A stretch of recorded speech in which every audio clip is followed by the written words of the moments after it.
तो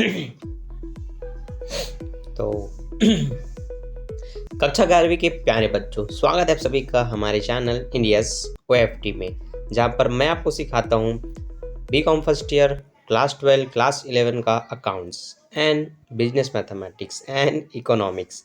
वैसे अभी लगातार वीडियो अकाउंट पे ऊपर डलेंगी।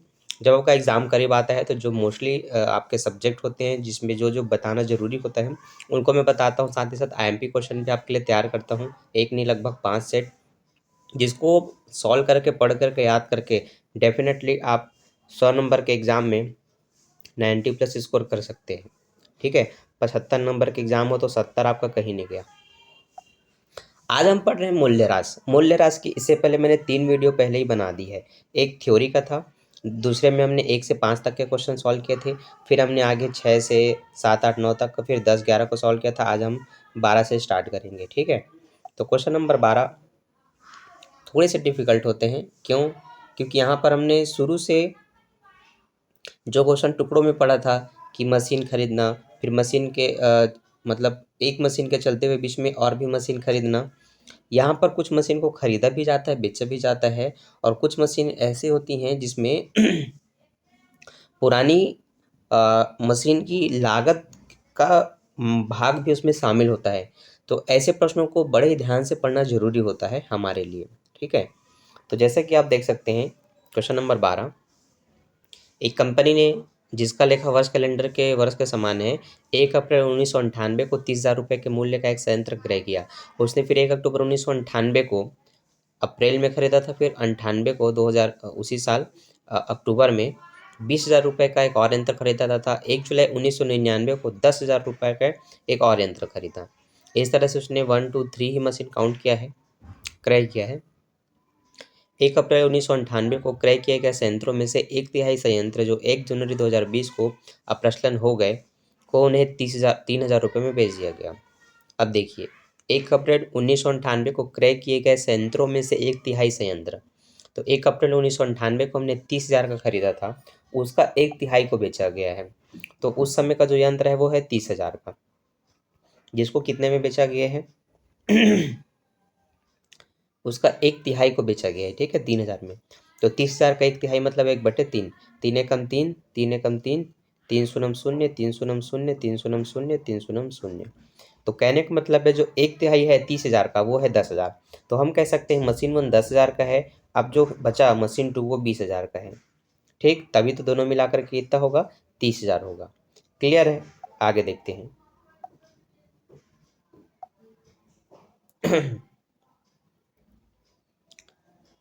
उसी मशीन को जो अभी 10,000 का है उसको 3,000 रुपये में बेचा गया, ऐसा यहाँ पर बताया गया है। ठीक है, यहाँ पर कंपनी के पुस्तकों में संयंत्र का लेखा यह मानते हुए दर्शाइए कि संयंत्रों पर अवेक्षण का व्यवस्था स्थिर प्रभाग पद्धति के अनुसार 10% वार्षिक के हिसाब से की गई हो।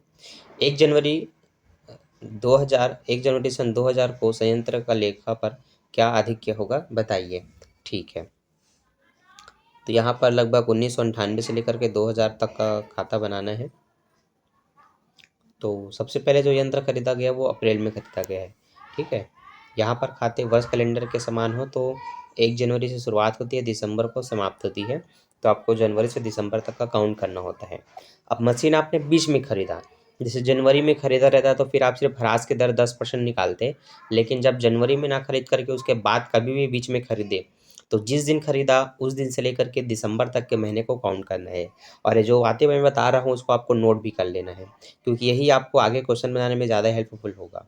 तो जब भी मशीन खरीदा उस महीने उस दिन से लेकर के दिसंबर तक, या तो मार्च में समाप्त होता होगा तो फिर 31 मार्च तक आपको काउंट करना होता है। चूँकि एक सामान्य कैलेंडर वर्ष से मतलब 31 दिसंबर को समाप्त होते हैं, तो आपको दिसंबर तक काउंट करना है। तो पहला यंत्र जो खरीदा गया था 1 अप्रैल 1998 को, वो अप्रैल के महीने में खरीदा।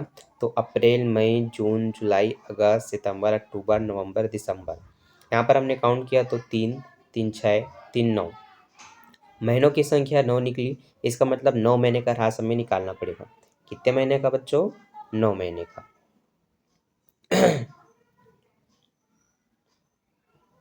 ठीक, इसको थोड़ा बड़ा कर लिया जाए। Wait a minute. हम्म।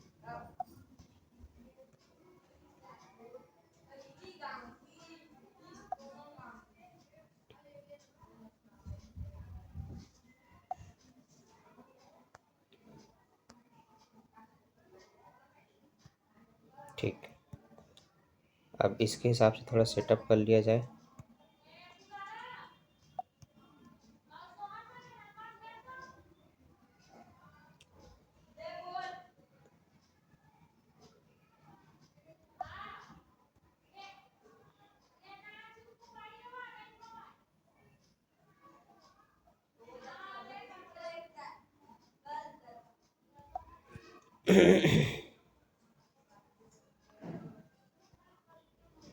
ठीक,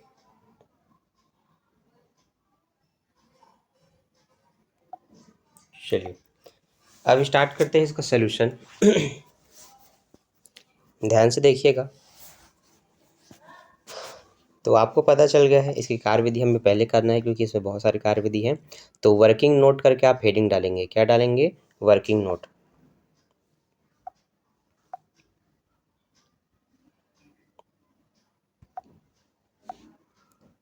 यहाँ पर सबसे पहले आपको पता है पहला जो मशीन है वो 10,000 का है, जो कि कैसे निकला था? 30,000 में 1/3 का भाग करके। तो आप कहेंगे मशीन 1 30,000 का है, सॉरी 10,000 का है।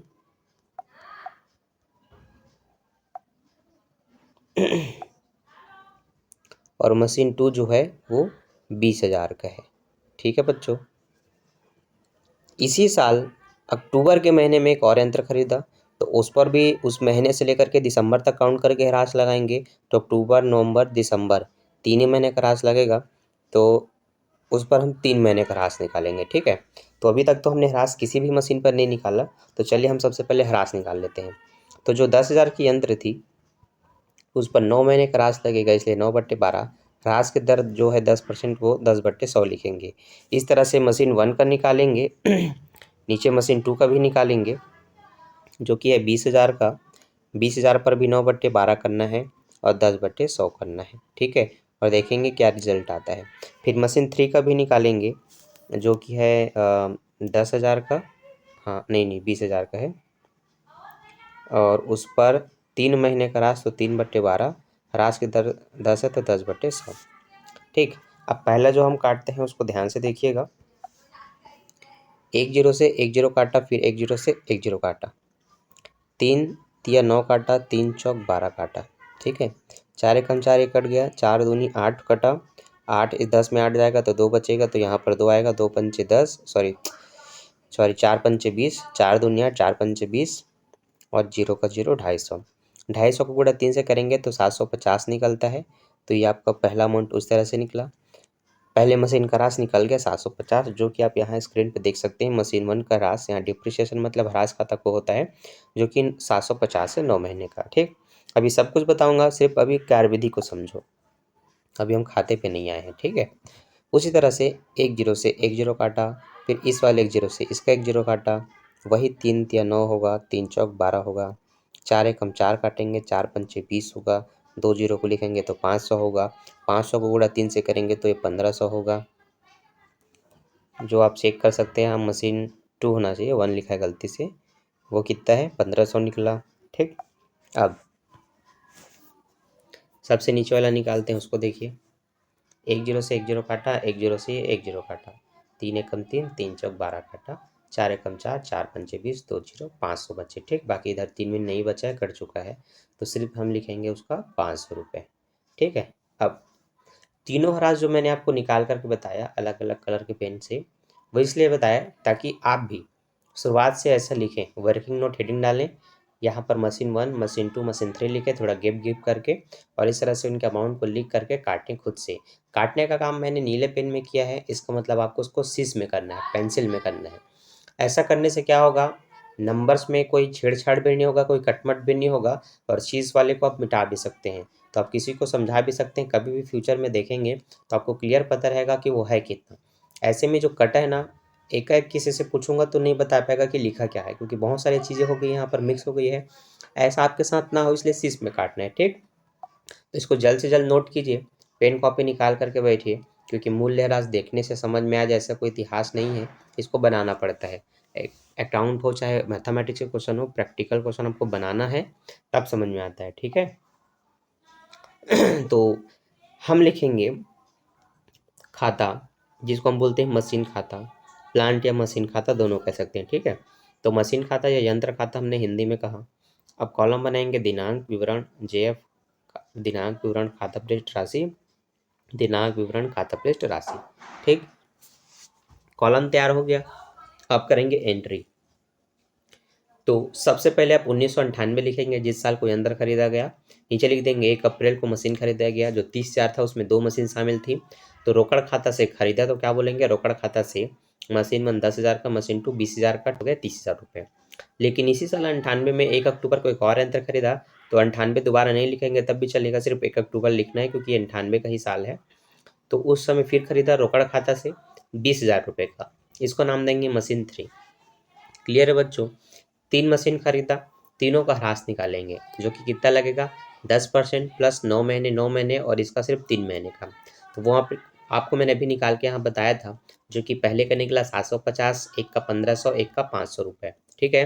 तो इस तरफ आप लिखते हैं 31 तारीख को साल के अंत में ह्रास निकालते हैं, तो इस वाले के दिनांक में कॉलम में लिखेंगे आप 1998 31 दिसंबर ह्रास खाता को, ह्रास खाता को या बाय डिप्रिसिएशन लिखेंगे।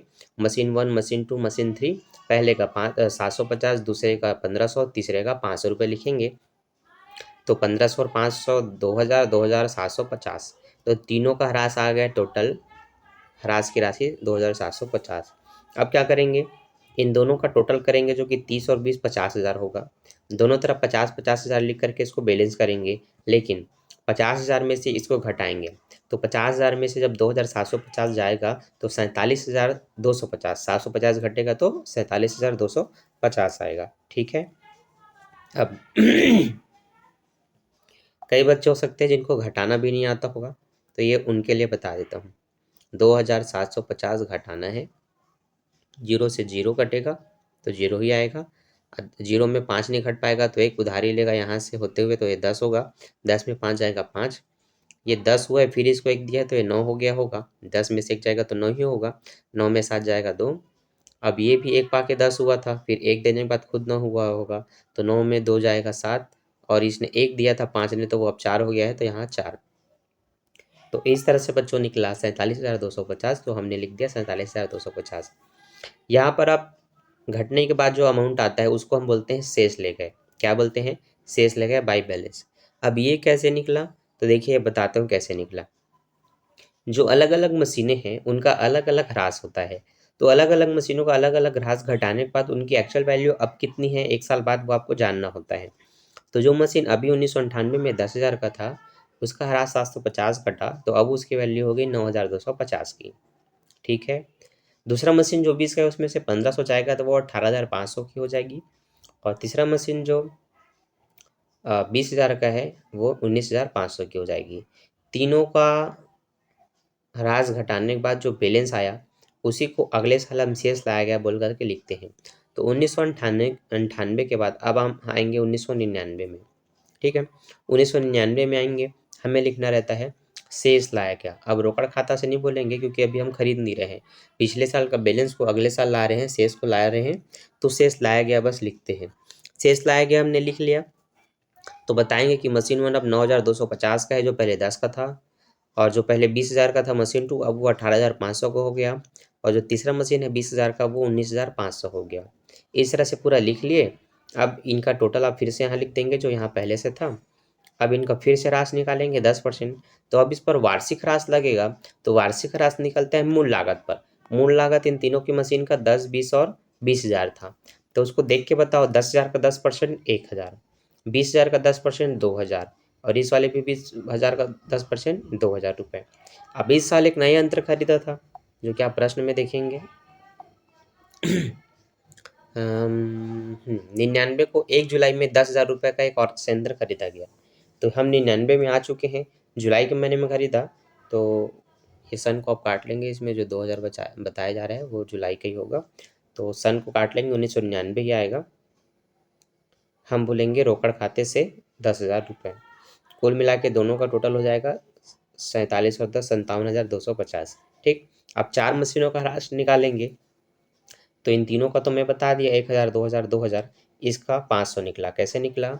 जुलाई से खरीदा है तो जुलाई से दिसंबर तक काउंट करो, तो आपको पता चलेगा जुलाई अगस्त सितंबर अक्टूबर नवंबर दिसंबर, 6 महीने का राशि उस पर निकालना है। तो हम लिखेंगे 10,000 मशीन की कीमत गुणित 6 महीने, तो 6/12, ह्रास की दर 10/100। अब हम काटेंगे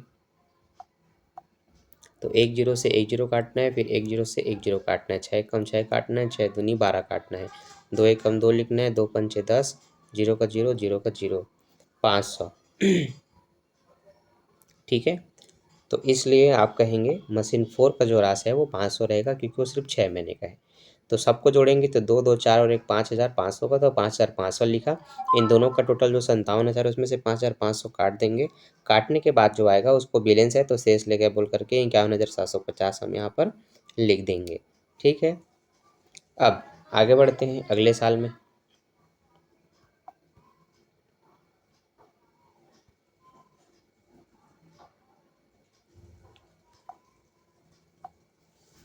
तो आपने 98 और 99 का कंप्लीट कर लिया। अब हम आएंगे सन 2000 में। ठीक, तो वैसे फिर से आपको ह्रास काटना है। जो 9,250 का है वो उसमें से 1,000 कटेगा, तो 9 में 1,000 गया वो 8,250 का हो गया। जो 18,500 का उसमें से 2,000 गया था वो 16,500 का हो गया। जो 19,500 का उसमें से भी 2,000 गया था वो 17,500 का हो गया। और जो 10,000 का था उसमें से 500 घटा तो वो 9,500 हो गया। इनको हम अगले साल शेष लाया गया बोलेंगे। शेष लाया गया बोल करके जितना अमाउंट यहाँ दिख रहा है उसी को लाइन से उतार देंगे, टोटल करेंगे, इनको जोड़ेंगे तो वो इतना ही होगा जो यहाँ पर है। अब इस साल फिर से आप ह्रास निकालेंगे, लेकिन इस साल कुछ हुआ है। क्या हुआ है देखो, 1 जनवरी 2000 को 1 मिनट ना, इसको थोड़ा साइड और इसको थोड़ा अप। ठीक, अब ठीक है। उन्होंने एक 1998 को क्रय किए गए संयंत्रों में से 1/3 संयंत्र 1 जनवरी सन 2000 को अप्रचलित हो गए तो उन्हें 3,000 रुपये में बेच दिया गया। ठीक है, तो देखो शुरुआत में खरीदे गए 1/3 यंत्र को बेचा गया, जो कि 1/3 पहला मशीन है और पहले मशीन की लागत अभी 8,250 की है। ठीक है, जनवरी में ही बेच दिया गया, मतलब उसको ज़्यादा कुछ इस्तेमाल नहीं किया गया है। तो जो 8,250 का है उसको 3,000 रुपये में बेच दिया गया। तो हम देखते हैं कितना रुपए का लाभ हानि हुआ। तो 8,000 की वस्तु को 3,000 में बेचेंगे तो पक्का आपको उसमें लॉस ही हुआ है। तो आप कहेंगे बिका है 3,000 में तो रोकड़ खाता विकलन, तो यहाँ पर आपको लिखना है बाई कैश।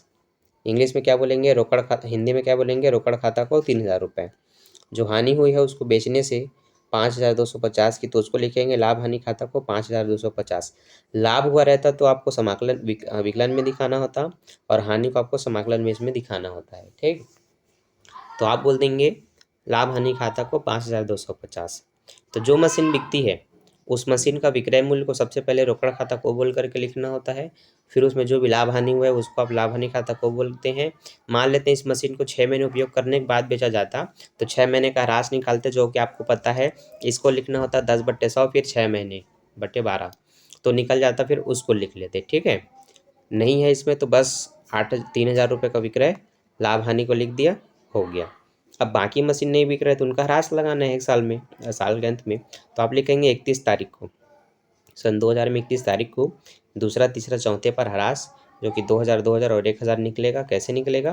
तो मशीन 2 शुरुआत से कितने का था? 20,000 का। 20,000 का 10% 2,000।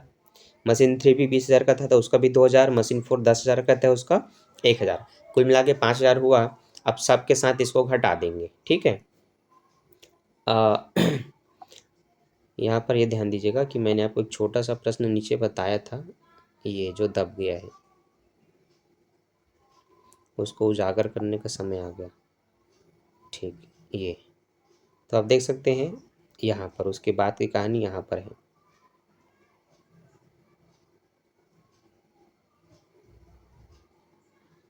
हम्म, इन इन सब में पहला मशीन का तो काम खत्म, वो बिक गया। तो बाकियों के ह्रास को घटा देंगे तो 16 में 2 जाएगा वो 14,500 का हो गया। जो 17,500 का उसमें से 2,000 जाएगा तो 15,500 का हो गया। जो 9,500 का था उसमें से 1,000 जाएगा तो 8,500 का हो गया। ठीक, तो सबके साथ उनके राशि को घटा देंगे, शेष ले गए बोल के यहाँ पर लिख देंगे। और घटने के बाद आपका टोटल बचेगा यहाँ पर 38,500 रुपये। इन तीनों को घटा देंगे इनके टोटल के साथ, तो ये बचेगा। इसी को अगले साल शेष लाएगा बोल करके दिखा देंगे और यही आपका आंसर होता है। ठीक, तो बच्चों यहाँ पर हमने कवर किया इस पूरे वीडियो में क्वेश्चन नंबर 12 को। आई होप बहुत ही डिटेल के साथ, बारीकी के साथ एक एक कार्यविधि नोट करवा करके मैं आपको समझाया हूँ, तो आपको क्वेश्चन समझ में आया होगा। अब हम क्वेश्चन नंबर 13 को देखेंगे। ठीक है,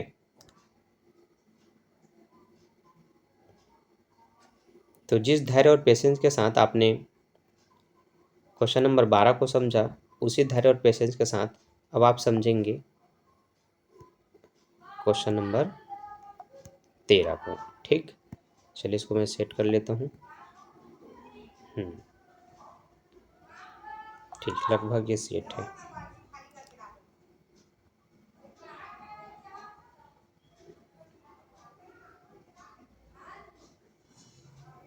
ठीक, क्वेश्चन नंबर 13 को सॉल्व करेंगे तो यहाँ पर आप देखेंगे, एक संस्था ने निम्नलिखित लेन देनों से 21 दिसंबर 2000 को समाप्त होने वाले वर्ष के लिए मशीन खाता तैयार किया, जिसमें 1 जनवरी 2001 को 40,000 रुपये में एक पुरानी मशीन खरीदी।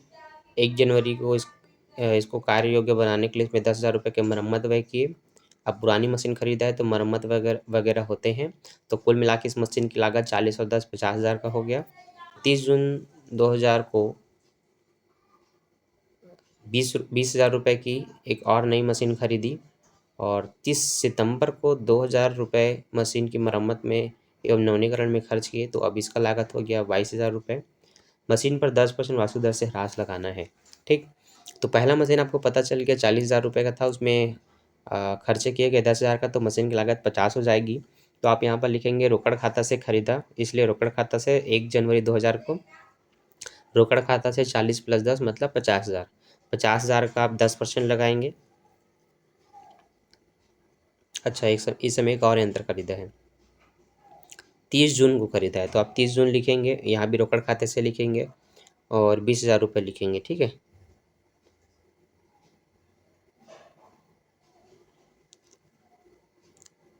एक मिनट, इसमें भी बोला था 30 सितंबर को। अच्छा, देखिए ये जो खर्च है वो लागत में निकल आएगा, क्योंकि लागत के खर्च क्या होते हैं, बिल्कुल इसके तरह, जैसे कि 40,000 में पुराने यंत्र खरीदा और उसी दिन या अगले दिन, जैसे कि जब भी इसको उपयोग में करना हो तब इसको कार्य करने के लिए इस पर कुछ लागत का खर्च किया गया, क्योंकि अभी ये चालू ही नहीं हुआ है। लेकिन यहाँ पर 30 जून को खरीदा और वो जून जुलाई तक चला होगा, सितंबर में एक अलग खर्च किया गया, तो ये इसके लागत के नहीं थे, ये इसमें कुछ खराबी या सुधार के कारण किए गए थे, तो वो लागत खर्च निकल आएगा। तो ये सिर्फ खर्च है, तो इसको लाभ हानि खाता में लिखेंगे, यहाँ पर एंट्री नहीं करेंगे। ठीक, तो मशीन की खर्चों को मशीन की लागत में जोड़ते हैं, पर जो मशीन अभी लिया गया और कार्य के रूप में उसको ढालना है तो होता है। जैसे कि आपने पंखा खरीदा तो घर में लाओगे तो ऑटोमेटिक पंखा चालू नहीं होगा, आपको दीवार में लगाना पड़ता है ऊपर छत में। ठीक है, तो उसके लिए आपको एक मैकेनिक की आवश्यकता पड़ती है, जो कि 200 250 500 रुपये चार्ज करेगा और आपके पंखे को फिट करके जाएगा, तो वो खर्च पंखे के में लागत में जुड़ता है। ठीक है, पंखा 2 महीने चलाने के बाद अगर किसी कारण से बंद हो गया, फिर आपने कुछ मैकेनिक को बुलवा के 100-150 में ठीक करवाया, उस खर्चों को लागत में आप नहीं जोड़ सकते, क्योंकि वो बाद में हुआ है। ठीक, तो उसी तरह से इस 2,000 को नहीं शामिल करेंगे, तो सिर्फ 20,000 रुपये को लिखा गया। तो पहले मशीन का ह्रास 5,000, दूसरे का देख के बताओ 10%, 2,000 निकलेगा। पर 1,000 क्यों लिखा है, क्योंकि ये जून का है, 30 जून का। तो जून के बाद आप जुलाई से गिनो, जुलाई अगस्त सितंबर अक्टूबर नवंबर दिसंबर, 6 महीने का राशि होगा, तो 6 मतलब 6/12, तो 2,000 का आधा 1,000 होगा, तो इस तरह से उसका 1,000 रुपये लिखा गया है। दोनों को जोड़ेंगे तो 5 और 1 6,000 होगा, जिसको यहाँ पर लिख देंगे। ये दोनों का टोटल हो रहा है 70,000, 70 में 6 घटाएंगे 64,000 बचेगा। शेष ले गए उसको बोलेंगे 64,000 रुपये को।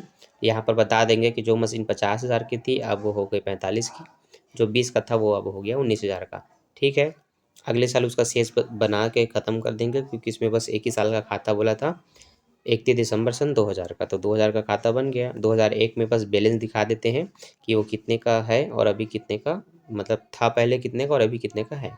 ठीक, बन गया क्वेश्चन नंबर 13। अब क्वेश्चन नंबर जो 14 है उसमें एक नया टॉपिक है। ठीक है, टॉपिक क्या है? घटती किस्त पद्धति। अब घटती किस्त पद्धति के क्वेश्चन मूल्यह्रास स्थायी किस्त पद्धति से थोड़ा अलग बनते हैं। ठीक है, तो ये मैं आपको बताऊंगा कल।